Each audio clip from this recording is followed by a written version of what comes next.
how do you actually find your own drawing style as a beginner? In today's episode, I am putting 4 complete different art styles to the test on the exact same drawing.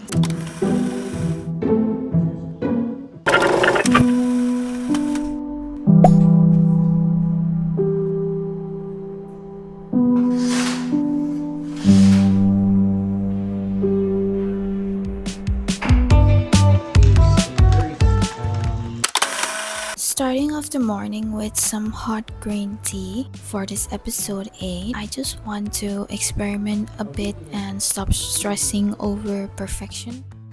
We kicked things off with a quick warm-up inspired by pop artist Keith Haring, drawing these energetic barking dog outlines with zero shading or fine details. What I loved about this exercise is how fast and spontaneous it forces you to be when you aren't even allowed to rely on shading or fix little mistakes. You just have to commit to your lines and keep moving. It feels a bit clunky at first, but it completely relaxes your hand and gets rid of that initial fear of ruining a clean page. And it was such a good reminder that art doesn't have to be realistic or complicated to have personality. What's wild about Herring's work is that he drew everything without an eraser or a sketchbook first, often on walls or giant canvases.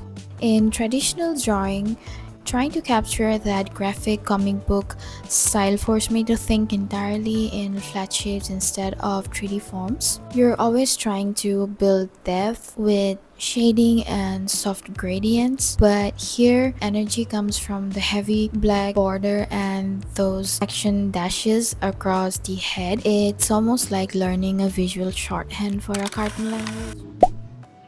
Then came the main experiment, taking one single dog photo reference and translating it into 4 complete different art styles inside my grid boxes. First up was the anime style, which was all about massive hyper-expressive eyes and sharp stylized line work. Next, I went in a total different direction with a scribbly poodle texture, using loose overlapping loops to build the fur instead of drawing individual hairs. For the third box, I tried a rigid geometric approach, flattening the dog's hair into sharp angles, hard edges, and blocky shapes. And finally, I finished with a minimal continuous line sketch, trying to capture the whole form with as few interrupted strokes as possible.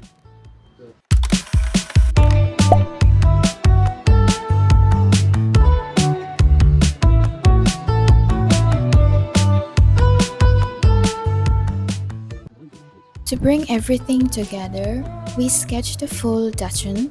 Instead of stressing over getting the anatomy 100% realistic, I leaned into its funny, exaggerated sausage shape and experimented with layering colored pencils. And instead of using standard graphite or black, I layered warm reddish browns alongside cool blue shadows. Working with colored pencils always feels like the moment the page comes alive. My drawing definitely isn't anatomically perfect, but I realized I actually prefer soft, slightly whimsical shape over hyper-realistic drawings anyway.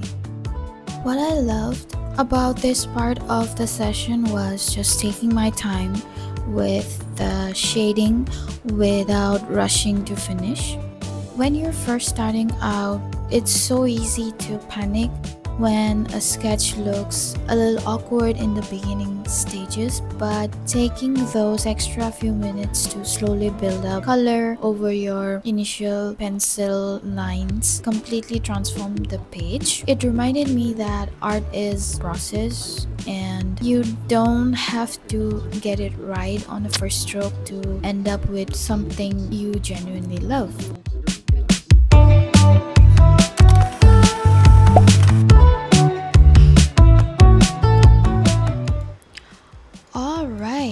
Trying all these crazy styles today made me realize that mistakes in drawing are usually just your unique style trying to come out. And if you draw or create art, do you prefer realistic sketches, cartoon styles, or something abstract? Let me know in the comments below. Thanks for again spending part of your day with me, and I'll see you in episode 9. Bye! New shoes, new move.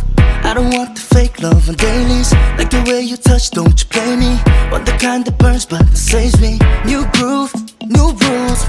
Every night feels deep but it's crazy. I don't feel the pressure, no lately. As soon as you come